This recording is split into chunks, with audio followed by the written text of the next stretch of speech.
Hey, this is Kirk Walden, and welcome to Coffee with Kirk on the Pregnancy Help Podcast. And this month, we're going to talk about something a little bit different. I want to talk about breaking the rules. Now, I've got to tell you up front, I'm a pretty big rule follower. I've got little rules in my life that I follow. I'm pretty much a speed limit guy. You're not going to see me going 85 miles an hour or anything like that, unless I'm in Montana or Texas where they don't care about things like that. But I'm a rule follower. I want to do things the right way. But even I have moments where I realize it's time to break the rules. It has to be done. And I think that's an important aspect of what our ministry is all about. We need to have rules. We need to have regulations, our own regulations. We need to have all those things that set parameters for how we do the things we do. But every once in a while, we need to break the rules. And I go back to a story in my own life, back to the year 2000, when someone broke the rules for me, and it changed my life. I was a single dad, I had 3 children, and I had left our pregnancy help ministry as executive director because I needed to spend more time with my kids. And as an alternative, I started a little company called Life Trends to help serve pregnancy help ministries. But in those first few months, it was just not taking off. Nothing was happening. I had a few subscribers to one of my publications, but it just wasn't taking off. And I reached a point as the next school year was about to begin that I realized I cannot pay the tuition for my 3 kids in elementary school. Just can't do it.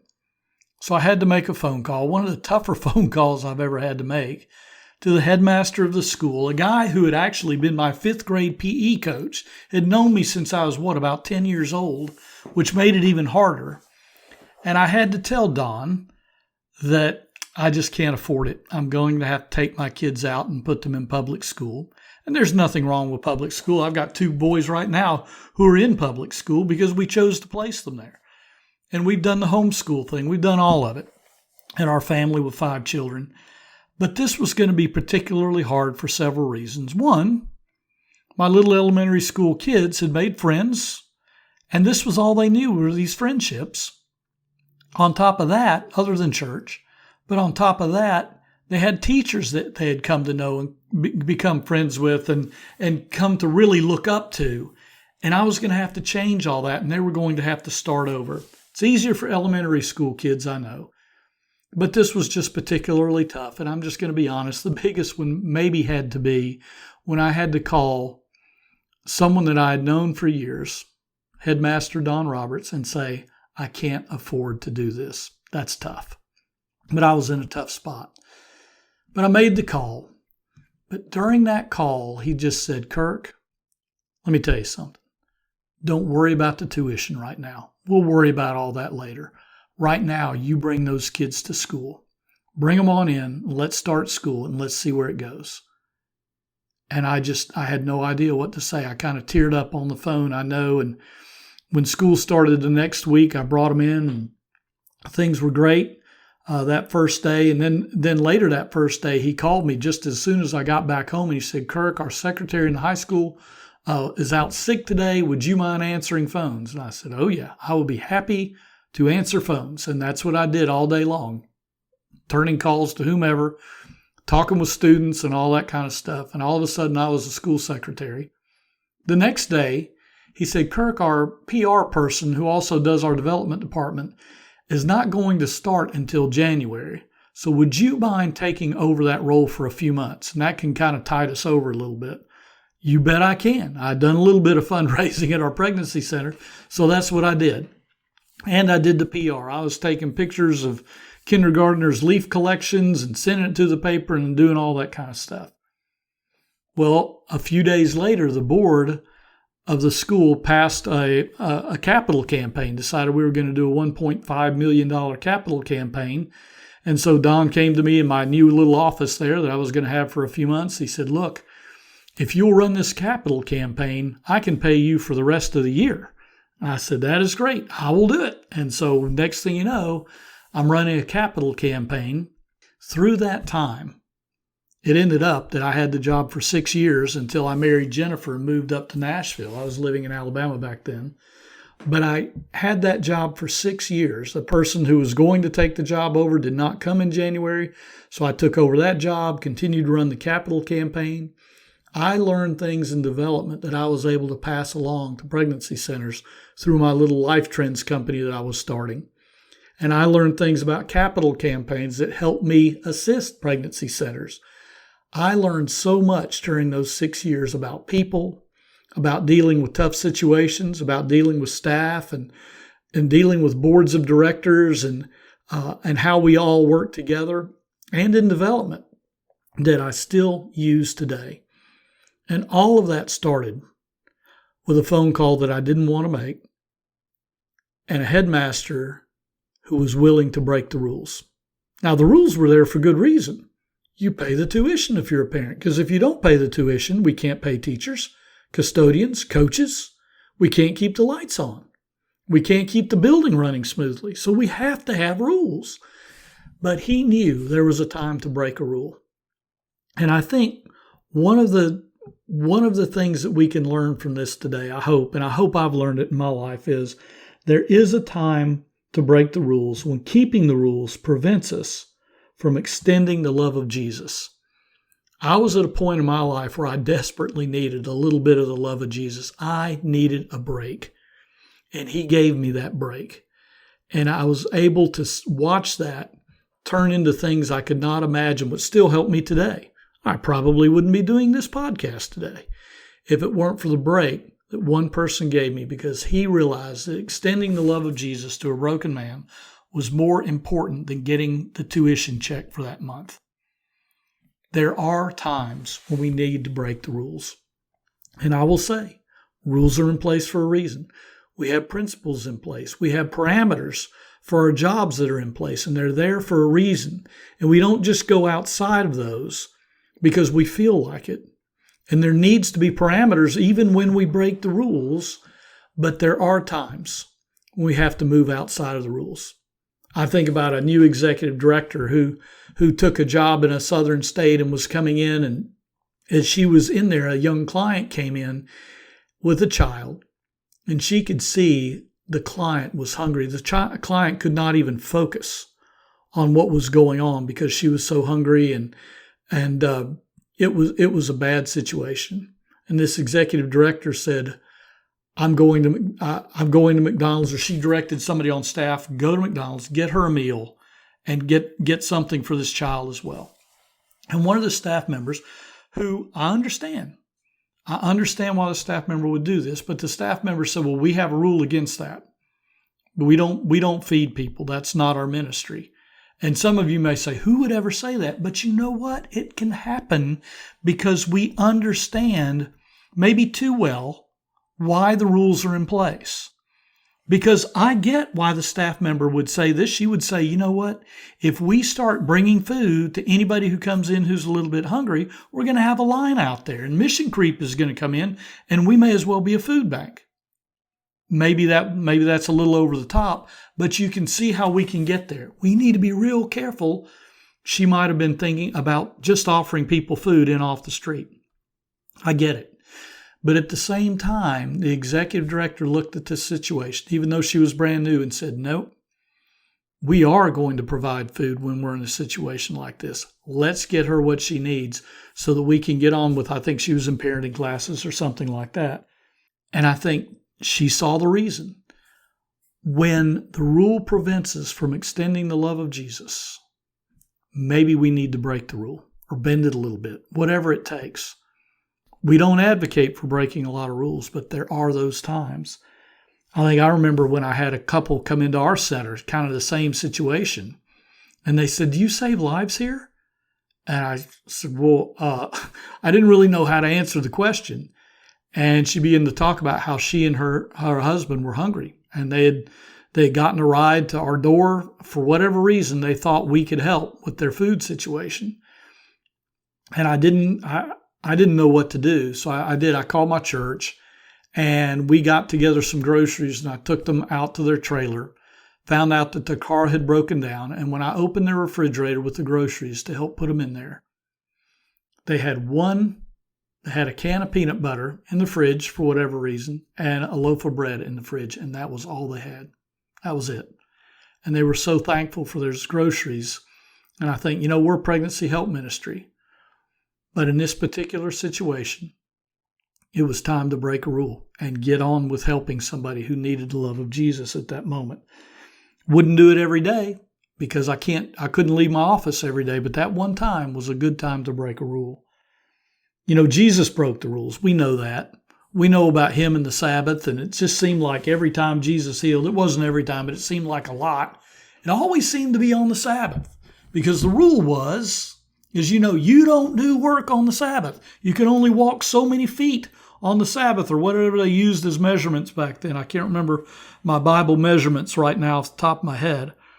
But I got tickled about this. I've been reading through the book of Luke, and we see in Luke chapter 6, on a Sabbath, while he was going through the grain fields, his disciples were plucking and ate some heads of grain, rubbing them in their hands, and some of the Pharisees come up, and they have a cow, obviously, and they say, why do you do this on the Sabbath when it's not lawful to do this?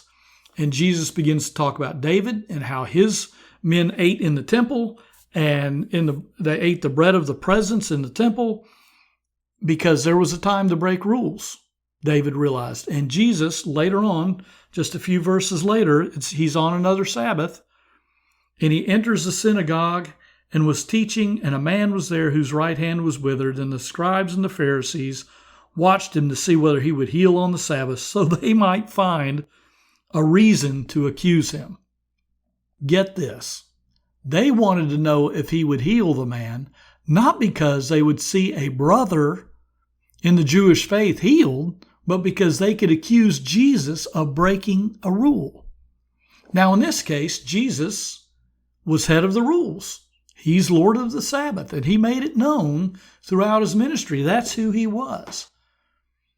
But I think it's fascinating that Jesus chose a lot of times on the Sabbath, and maybe it just came to him. I mean, you've got a synagogue there, and you're on the Sabbath, and you're teaching, and people naturally come, and some of these people need healing. But I do believe that Jesus made a point of breaking a rule because he knew that to extend his love sometimes had to go beyond the rules. And I don't know where those lines are for you. I think about the California law many years ago that was overturned through the NIFLA versus Becerra ruling that said that basically California pregnancy centers, and if you're in California, I may not get this exactly right, but I'm going to do my best. But the law, started by Kamala Harris, she championed this law as Attorney General, went on to the Senate, and Xavier Becerra was then the Attorney General in California, and he's now he's head of HHS, was head of HHS during the Biden administration. But Becerra was the Attorney General. That's why it was NIFLA versus Becerra. But the law said this, said that if you're a pregnancy help center, you basically need to advertise for free abortions through Medi-Cal, their health care in California. You've got to have on your walls or somewhere where clients can see them, where patients can see them, the place where you can get a free abortion and the phone number and all of this kind of stuff. And in fact, if I remember right, it had to be in a lot of languages. And the reason I remember this is that a center in California, won't say where, but they told me this and I got a big laugh out of it. But it had to be this announcement of where you can get free abortions had to be in a whole bunch of languages. And so this center decided, okay, if you want us to follow your rule, we're going to follow your rule, but not the spirit of the rule that you have in place. And so, yes, they had it in all those languages, but it was on I believe, a clipboard. And the first sheet where they made the announcement was in Mandarin Chinese. And the next sheet was in another language that nobody speaks. And then the next one. The English announcement was way back in, so you'd have to flip a whole bunch of pages to get there. And I got a laugh out of this because somebody decided that extending the love of Jesus and the hope of life sometimes means breaking the rules. What does this mean for us? I think what it means for us is not that we need to go around trying to figure out what rules to break, but that we always need to look at what does it mean right now with this client in this room, with this patient in this room, what does it mean to extend the love of Jesus? Does it mean after hours care? Does it mean, I don't know what it means. I know that for me as an executive director, it sometimes meant after hours care. Oh, we're closed. But you know what? Right now, we have to be open. I know that when I was in my first days as an executive director, we were seeing so many clients. We had so few volunteers that I even had to see clients. Now, we'd keep the door cracked, but I did see them. And someone would say, well, that's outside the rules, Kirk. But you know what? I was in a tough spot. One, I was the executive director, so I had to approve the rules, and one of them being, it's not a good idea for me to be in there with clients. But I also understood that if a life is in play here, maybe a rule needs to be broken, because I don't want to miss the opportunity to reach out to somebody who's in a very difficult situation right now. So rule breaking, or like Jesus did, really means going beyond the what's written on the page to do what's necessary to extend the love of Jesus. Now, here's the thing about breaking rules. It doesn't mean just any of us can go decide, oh, I'm going to do something different today because I believe. No, I think it's interesting that in each of these situations where I've talked about breaking rules, each situation, first with Jesus, he was the authority on what the rules are. And so he got to break the rules. And of course, some of these rules weren't God ordained anyway. When you think about healing on the Sabbath, that's not what God ever intended when he talked about keeping the Sabbath holy. And Jesus knew that. The Pharisees had put in place these extra rules about how far you can walk on the Sabbath, what constitutes work in this realm and in that realm. They made the rules. But Jesus, being the authority, got to interpret those rules and, in effect, break the rules that they had created. Go back to my situation with the headmaster at this school. Now, my headmaster answered to the board of directors, but he was their key employee. But at the same time, he was the one who arbitrated the rules. He was the one who kept them in, who followed them, who put them in practice, I should say that. Now, if I had called a teacher and I said, my kids aren't coming to school tomorrow, she had no authority to simply break the rule and say, nah, bring them on anyway. I'll just tell them that you're bringing the kids and not going to do tuition for a while. No, can't do that. And I think even as an executive director, when I chose to see some women from time to time with the door cracked, I'm going to keep that caveat out there. But when I chose to do that, I realized that it was breaking best practices, and it needed to be on a limited basis, only when absolutely necessary. And I think it's the same at our pregnancy help centers. We can't all decide when we need to move outside of the written regulations. There has to be one person who is designated when it comes to these parameters. This person is in charge of any interpretation that needs to take place. We can't all do that. I totally get that. But there are times when that leader, whether it be the leader of the medical team who's been entrusted with those decisions, or the executive director, or someone else, when they have to make these determinations. But it's not just for any of us to say, well, I was doing, what I believe Jesus wanted me to do. That's where we have checks and balances. That's where we have structure in place, so that on those rare occasions when the rules need to be broken, we have things in place so that we can answer to, say, the board of directors or someone else, and make sure that we've done the best we could, because we're not always the best arbiters of these decisions. Sometimes we don't know. We haven't thought about all the ramifications of what happens when we choose to break a rule. And of course, you realize I'm not really talking about breaking laws, but it's about the rules we've created, and saying sometimes when that person is hungry, we go outside of the bounds that we have created for ourselves, but we do it with very, very good reason. And we do it only in those times when that rule or that boundary prevents us, and there's no other way around it, but it prevents us from extending the love of Jesus Christ. I'm not big on breaking rules. I'm not big on bending rules. But I do believe we always need to make the highest rule that we have is to love God with all of our heart, soul, mind, and strength, and to love our neighbor as ourself. And when we choose to love our neighbor as ourselves, every once in a while, we may go to the executive director, or the executive director may have to make a decision and say, yes, we have this in place, and we have it in place for a very good reason. But on this particular occasion, we need to go outside of that, because in this situation, we have to extend the love of Jesus Christ in such a way that we say, we believe in our rule, but on this particular occasion, it's time to break it so that we can extend the love of Christ. Are we to be rule breakers? No. But there are those times. And I think with the Spirit of God in each of us, and with an authority structure in place, there are times when we go a little bit outside. Yep, we could be in danger of mission creep. Yes, we could be in danger of too many people coming in our doors expecting something. But when it comes to extending the love of Jesus Christ, sometimes we need to take the risk.